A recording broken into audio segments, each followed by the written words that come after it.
The Word of God is alive and powerful, sharper than any two-edged sword, piercing even to the dividing asunder of the soul and spirit, and of the joints and the marrow, and is a critic of the thoughts and intents of the heart. All Scripture is God-breathed and is profitable for doctrine, for reproof, for correction, for instruction in righteousness, that the man of God might be mature, thoroughly furnished unto all good works. Study to show thyself approved unto God, a workman that needeth not to be ashamed, rightly dividing the word of truth.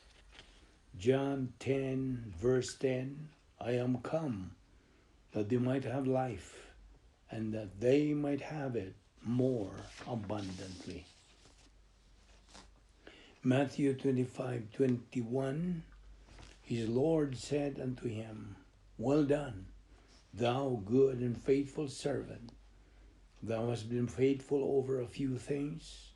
I will make you ruler over many things. Enter into the joy of thy Lord. 1 Corinthians 12:27, now you are Christ's body, and each of you is a member of it. John 6:40, and this is the will of him that sent me, that everyone which seeth the Son and believeth on him may have everlasting life, and I will raise him up at the last day. Mark 16:15, he said to them, go into the world and preach the gospel to all creation. Before we start our Bible study nining adlaw, sama sa nandan, ikinahanglan ang atong pagsusi sa atong tagsatag sa kaugalingon. It is our custom to pause before we study God's Word, and to have a few moments of silent prayer to make sure that kitang tanan ana sa sama nga frequency with regard to the ground rules. Busa, we have to make sure that we are controlled by God the Holy Spirit. So karon magampo ta agi og pangandam kanato mga magtudo kinahanglan natong gamiton ang 1 Juan 1:9 kung gikinahanglan man. Panalang kanimo dili pa magtutuo, imong buhaton dili ang pagsugid kundi ang imong pagtuo kang Ginoong Jesucristo nga imong manluluwas. Believe on the Lord Jesus Christ and thou shalt be saved. Busa magampo ta.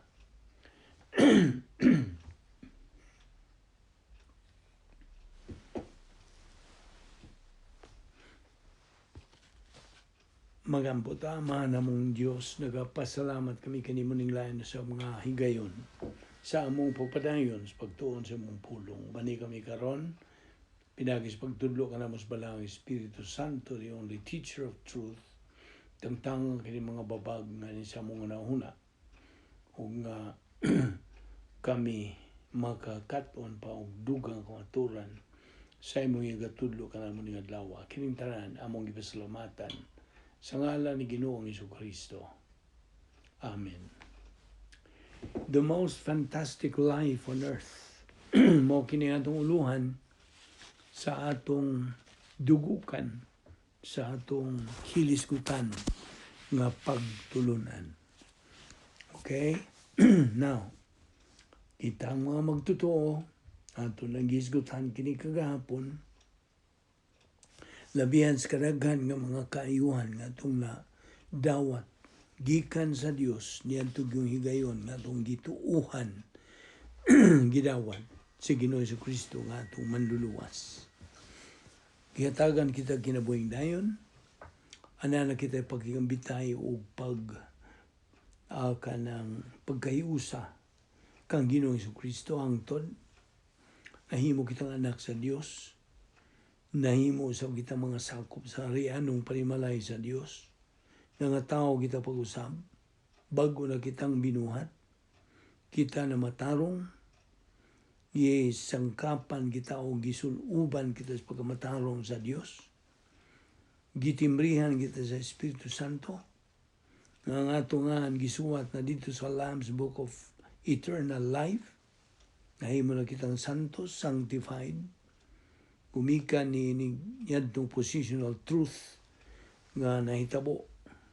Yadtong pagdawat, pagtuo nato kang Kristo nga atong manluluwas. O karon na niya kita sa experiential sanctification sa atong pagkinabuhi ingon nga mga anak sa Dios. O ang ikatulo, ikahuman sa atong kinabuhi nining kalibutana, kuhaon kita sa Dios either mamatay sa lawas o ang pagsakaw kunon sa may muna. Mo adto na kita sa eternidad o ang atong sanctification gitawag na og ultimate sanctification. O kita karon nga mga anak naman sa Dios, gisangkapan kita sa Dios og 7 ka mga kaayuhan ang nag-unag ini ang Biblia. Pagsangkap kini sa Dios, grasya kini atong gitun-an. Sunod ang pagkalabang makagahong sa Espiritu Santo. Ang sunod mao ang doktrina. Okay? O ang plano sa Dios niining katuigan sa simbahan. Divine plan for the church. O ang ikaupat, gisangkapan kita sa Dios sa atong tukma nga magtutudlo sa Biblia. Right pastor teacher. O ang ikalima, kung ikaw mao ang logistical grace nga gisangkap sa Dios kanato, pagkaon, bisti, trabaho, panimalay, negosyo guban pa. Kini logistical grace ang tuyo ni mao nga kita makalahutay sa pagkinabuhi niining dapit nga gidumalan sa taas nining kalibutana. Logistical grace support. Ug ang ikapito mao ang espirituhanong kagawasan sud niya ng operational divine dynasty. Spiritual freedom inside the operational divine dynasty. O gawas pa niya na tuwan ay gitagana sa Dios kanato nga panulundon gireserba niya dito sa langit. Inigadto nato dito atuan nagahuwat kini.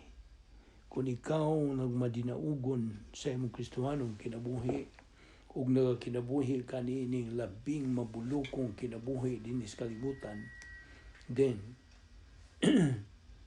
ang iyang accolade nga mutagbo kanato dito sa langit. Well done, good and faithful servant. Ug tuwa na nagahuwat na mga ganti, mga purong-purong, mga kaayuhan, mga benepisyo nga giandam sa Dios kanato. All of these things mao ni ang nagpangitabo kanato nga kita mga anak naman sa Dios. Karon nagadupot kita pagtuon ining mabulokon nga pagtulunan nga the most fantastic life on earth. Kini ang hagit kanato mga magtutuo.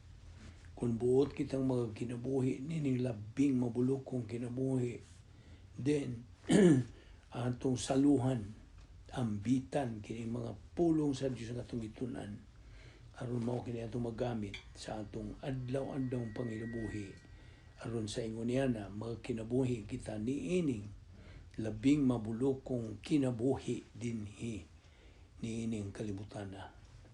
So mao na nga we have to reside in the operational divine dynasty, which is the protocol plan of God.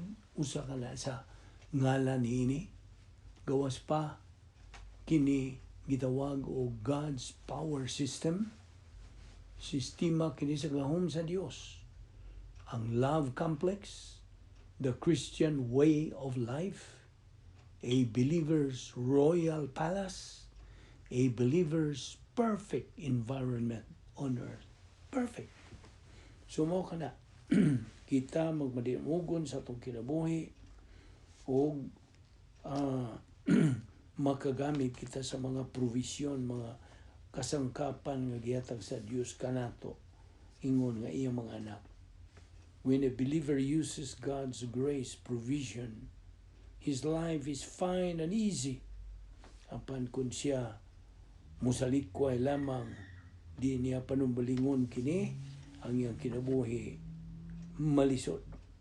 Life is difficult for him, and that's difficult time. Now, padayon ta niini nga itong paghisgot niini nga ang mga sala nga itong ginabuhat na adlaw-adlaw, kinahanglan ato kining habwaon atong hinganlan o atong admitihan ato kining isugid ngadto sa Dios. Kaya ang mga sala nga dili nato isugid will turn to SUD. Baka kung sa SUD, sin unto death. You see? Now this indicates that sins are not the same. When we sin, the old sin nature takes control of our life. Di ba niyo na? So diha nga makasala kita, gawas nga kita ubos sa disiplina sa Dios, ang mudumala sa itong kinabuhi mo ang kinaiyang makasasala. So, mo ito si Pablo mingon siya, di ko sabot nini nga akong paggamit sa unsay husto. Kay kadtong buot nako nga himuon, di na ko mahimo. Apan kadtong dili nako buot himuon, mo no ay ako mahimo. Noon sa may buot pasabot ni Pablo, kining ginaiyang magasala nato. Kaya mo may magatok mo nato sa pagbuhat ng mga kasalanan. And makes us carnal, in a carnal state, carnal condition. Kung dili na ito isugid ng mga sala nga itong nabuhat din, it will turn out into reversionism. Humusangko gini sa itong gihog SUD, sin unto death. So, ato ragod ta sa 1 John 5:17, lukso ta sa 18. It says there, we know that he who is born of God, meaning na tao na pag-usap, cannot sin. But he who is born of God keeps him, the Lord Jesus Christ. Ang keep din he is tereo. It's in you, but guards him. Ginoo si Kristo. Kita mga magtutuogod sa ato ng naibawan, I hope naibawan na nimo, kita nabalaan, binalaan at the point of salvation. O ako na pong balikon kining 3 kinds of sanctification: positional, experiential, o ultimate. Now kining positional, duha ka klase ni, retroactive and current. Now, ako rago kang tagaan o ihemplo ni aning positional sanctification. Ihemplo, sa gula ragod ning asukal o gatas, mix sugar with milk. We cannot see the sugar anymore, di ba? Kung imo na ng kanang kutahon, di na ka makakita sa asukar. Ikaduha, ay himplo ha, mga himplo niya akong ihatag nimo. Ibutang usa ka gamay nga papel, okay, a piece of paper. I-insert ka na, kanang, sabay binisayag, insert. Basta ka insert. You put a piece of paper and insert sa usa ka libro, dakong libro. Makakita ka pa ba sa piece of paper? Kung imo na ng kanang i-insert niya imong taklupan, imong sirahan ka ng mong libro, di na. Kana i-implo pod sa positional sanctification. Ikaw na ilana sa katong akong ihimplo nga piece of paper, na ila ka sa libro. So, What is your position as a Christian right now? It is, unsa, current ang imong position, mong kahimtang, ingon nga Kristohanon. Now, kinahanglan ato kining masabtan through the lenses of Bible doctrine. Ato tas 2 Timothy 2:26 ngadto sa kapitulo 3 bersikulo 7. Now, unsa may gihulagway dinhi? What is pictured here is the believers being reversionistic and perpetually carnal, who becomes a casualty in the angelic conflict. Now, biktima siya.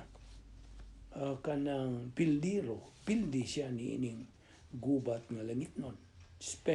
Kanang spiritual warfare. Now, ato namang nakita nga ang last days nga gisgutan ni Pablo sa iyang mga epistola, kini naghulugan o katuiga simbahan. It means the church age.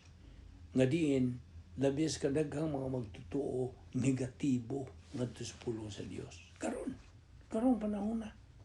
In the church age, majority of the kanang believers, mga magtutuo, luwas.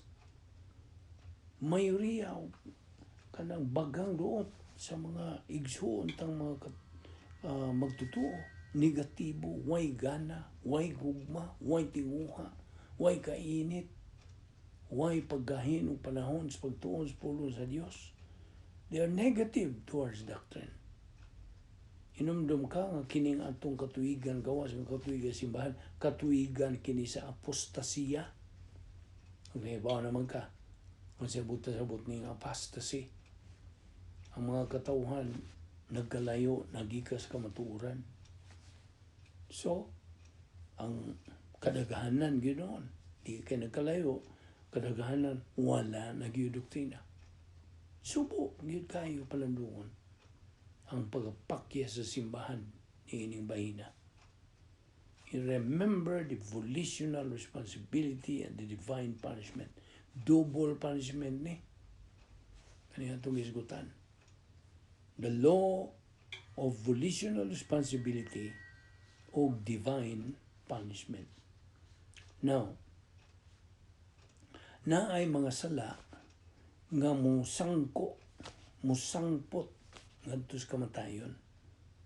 Kay kining maong mga sala nga wa nila isugid. Sala ni nga wa nila isugid lagi ug musangko kini sa pagkasala nga makamatay. Sin unto death. Now, sins that do not lead to death are sins that are rebounded. Sabtang gina. Kadtong wa ma-rebound, wa masugid, will lead to sin unto death. You see? Believers can live the spiritual life only pinagi sa espirituanong paagi sa pagtuman niini. Ang mga magtutuo, dili makakinabuhi sa ilang espirituanong kinabuhi, pinagi tawahanon ng mga pamaagi sa pagtuman niini. Inumdum ka ba sa atong definition ng kanunay na itong balik-balik? The Christian way of life is a supernatural way of life, and as such, it requires a supernatural way of execution.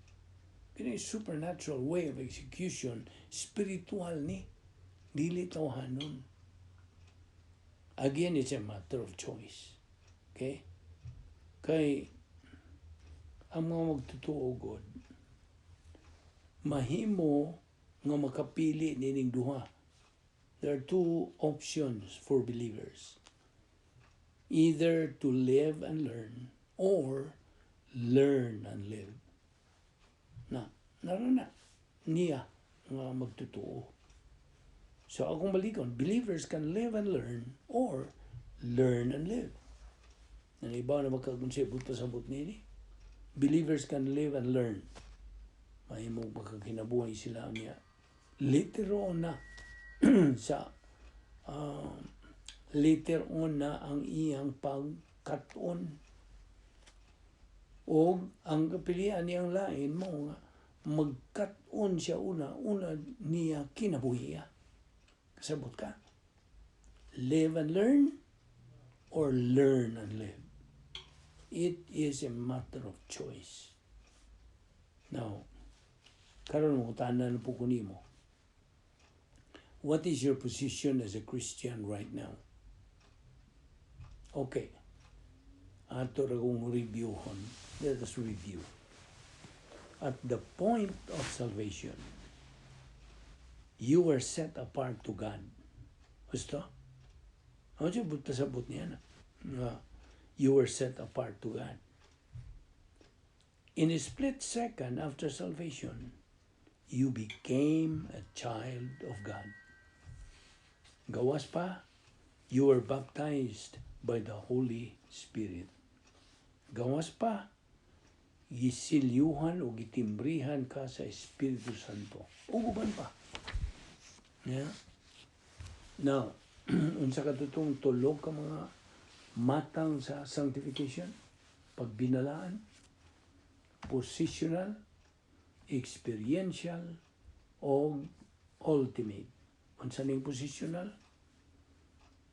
The means of eternal security kaniya, we were entered into union with Christ. We share Christ's kingship, sonship, etc. Mao na positional.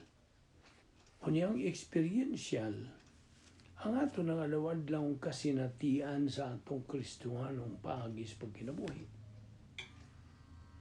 Sa atong momentum, spiritual momentum.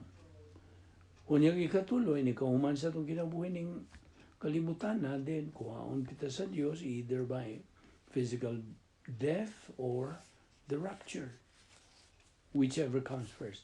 So, dito sa langit, no more old sin nature, no more sin, no more kanang suffering, wala na. Wala na dito sa langit. Kiningoy sin. So, wala na yung mga sala. So, so we have three positions sa diha nga kita naluwas. In the positional sanctification, we were supposed to be sinless. Nga naman.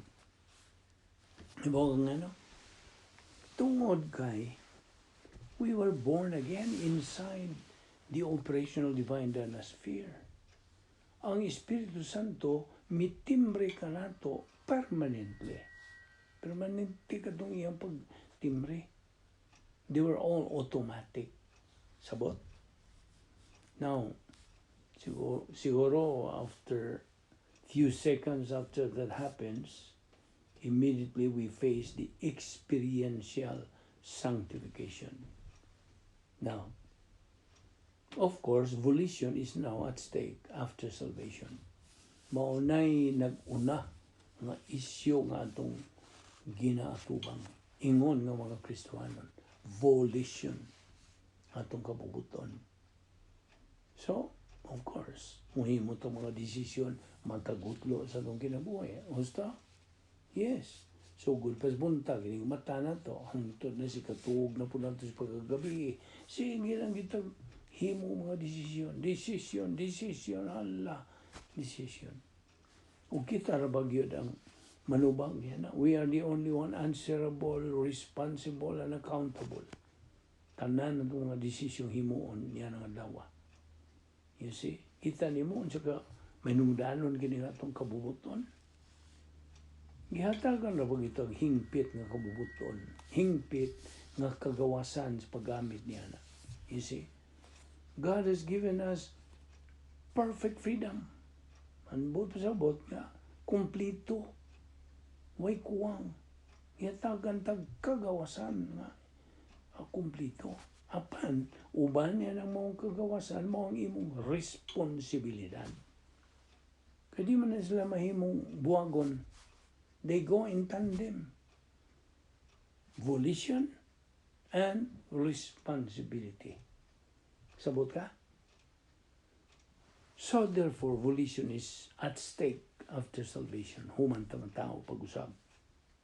Now, diyan sa 1 John 5:16, kanang pahayag ka na diha nga, there are believers who commit sins, of course. Way simtid nini pagbuhat ng mga sala. Gawas kung ikaw napuno ka ng doktrina sa to the maximum, imo na kining mapusgay, imo nang masuppress ang gahom ni nga itong old si nature, ang busa, wala nagyoy luna ang pagpakasala. Now, in the positional sanctification and ultimate sanctification, ang magtotoo dili na makasa, he is sinless. Sabot ka? Positional sanctification of ultimate sanctification, the believer do not sin. Only in the experiential sanctification that believers commit sins. Ini nga itong panahon karon.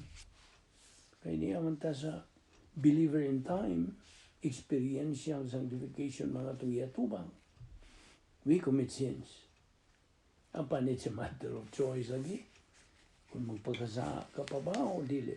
You see? That's why God's grace provides believers. 1 John 1:9. Rebound.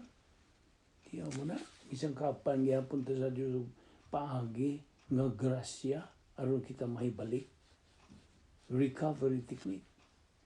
Remember, rebound is not the license to sin, huh? It is a license to what?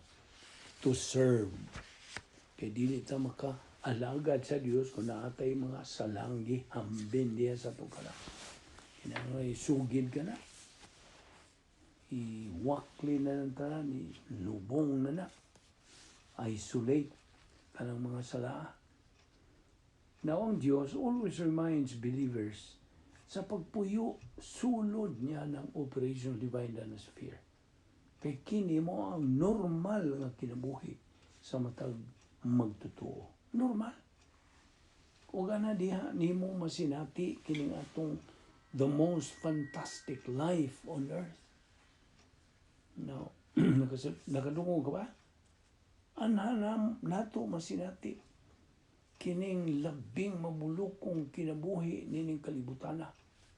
Diha sa sulod sa operational divine danosphere. Dapit nga may gahom sa Dios. O ayaw nagkalimti katong definition sa Christian way of life. This is a life, supernatural way of life. And in fact, this is a life full of challenges. A thrilling, exciting kind of life. The most fantastic life on earth. Diha sa maong dapit nga may gahom sa Dios o ang laing nga ni the Christian way of life. Ngano? Tungod kay it is God's perfect way of life, which is a supernatural and unique life. Sabtag na. And apart from that kind of life, there is no there is no happiness. There is no happiness. Why kalipay? Miserably ragyon. You are disoriented and confused in life. Akong balikon, kaya basig nawa agas passing. Apart from that kind of life, there's a sulod sa plano sa Dios, protocol plan of God, the Christian way of life, kanang God's power system, itawag na to operational divine danosphere. There is unhappiness, misery, disorientation, and confusion in life.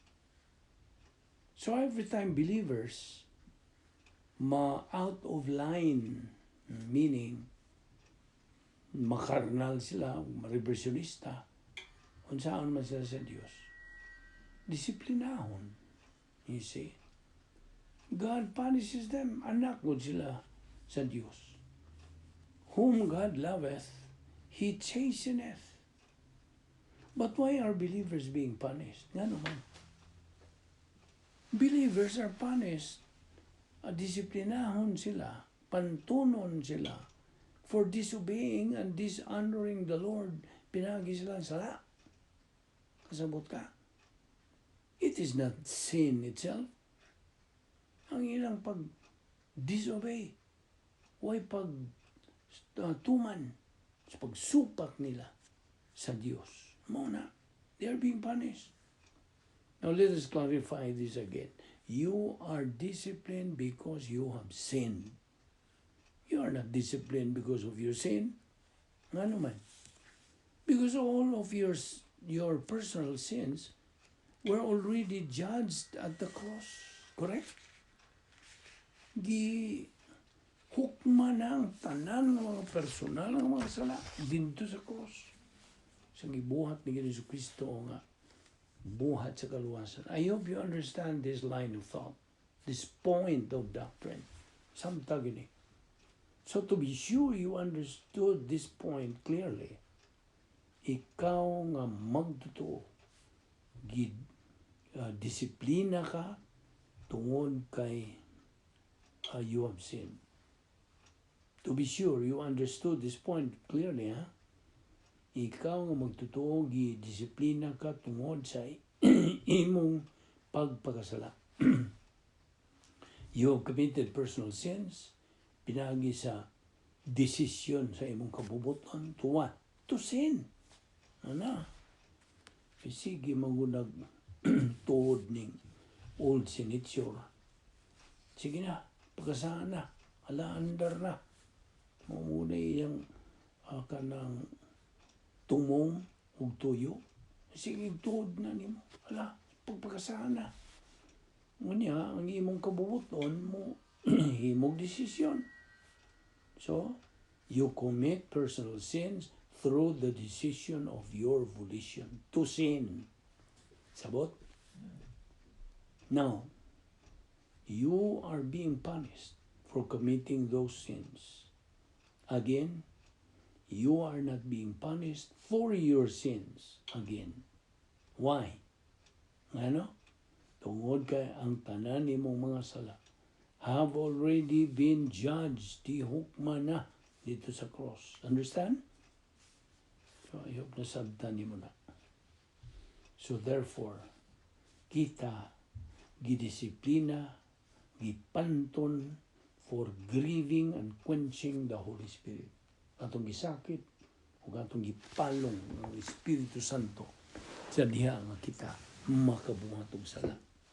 Again, why magtotoo ang disiplinahon for his personal sins?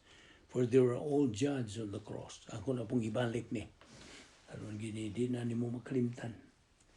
Now, ang kapasayloan sa mga sala, human kamaluwas. Forgiveness of post-salvation sins is based now on acknowledging those sins judged on the cross. But punishment is based on failure to fulfill the principle of experiential sanctification. Now, kinahanglan atong hinumduman. Kanunay, let us always remember that we are already set apart. Gipaglain na kita, and we are supposed to be sanctified. Husto? But why is it? We do not act like or think like, live like sanctified ones. Nga naman. Baka nga no. If that's what is true to us, or that is our actual condition, then unsa comes punishment or discipline from God. Nah, that's the reason why God's word reminds us believers not to resent, not to resist, not to feel bad sa higayon nga kita disiplinahon sa Dios. Tungod kay unsay gibuhat sa Dios sa iyang pagdisiplina ka, kini pagpakita ka nato sa iyang pag-atiman, pag-alima, sa iyang concern, sa iyang gugma ngani ka na to. Sabot? Pareha na gud na sa mga ginikanan na to. You see? Pantunon man kita sa panahon kita mapakyas o maka kanang makadisobey sa ilang mga mando. Yes, God could not care less. He sees to it that we always come to our senses when it comes to fulfilling His protocol plan for our life. Ang Diyos God, as we know from His Word, means what He says. And He says what He means. Sabot? He is dead serious to His Word. Ato maning kanunay, balik-balik nimo.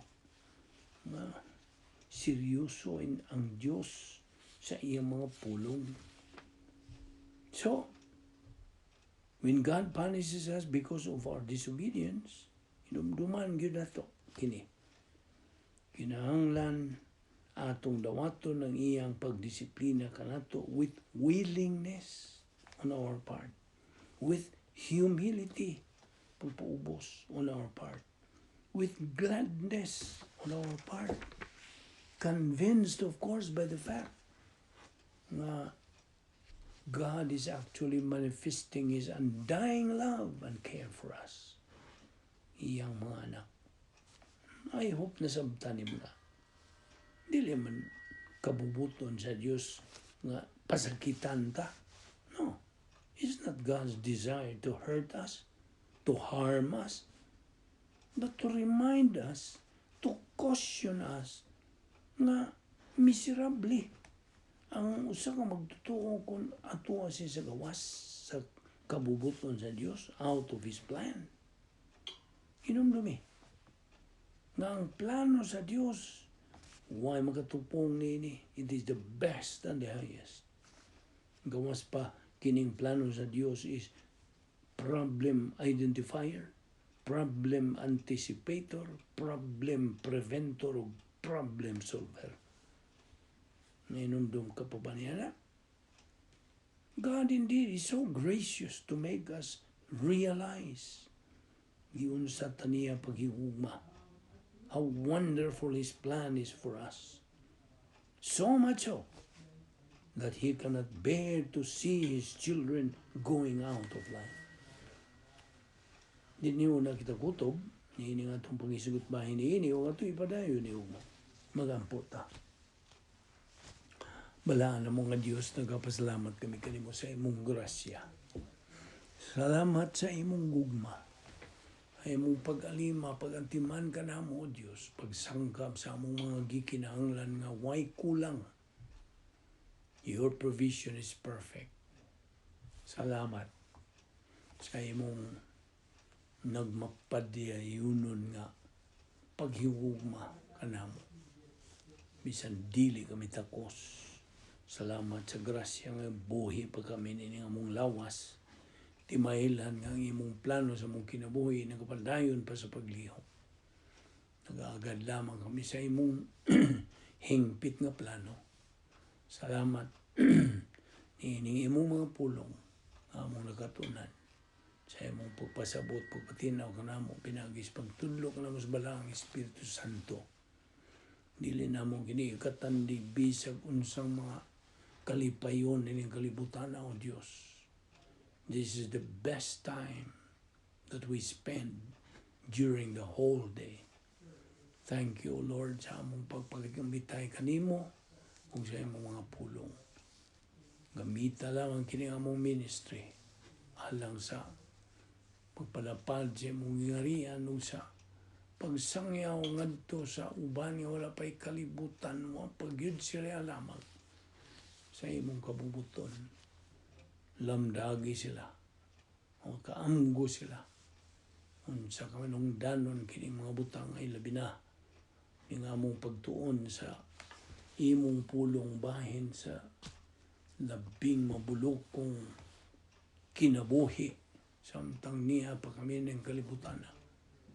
Salamat o Diyos sa imong pagpahinomdom ka na mo nga kini nga mong ginabuhat na lawadlaw agi kinig pangandam sa mong tagsa kakalam. Kaya sayon kami nga wala na kami madah, inigbiya naman yung kalibutan na gawas lamang ang imong mga pulong nga niya sa among kalag. Salamat ni ining among Bible study through the YouTube sa Balbido Evangelistic Ministry. Kining tanan among gipasalamatan sa ngalan ni Ginoong Hesukristo. Amen.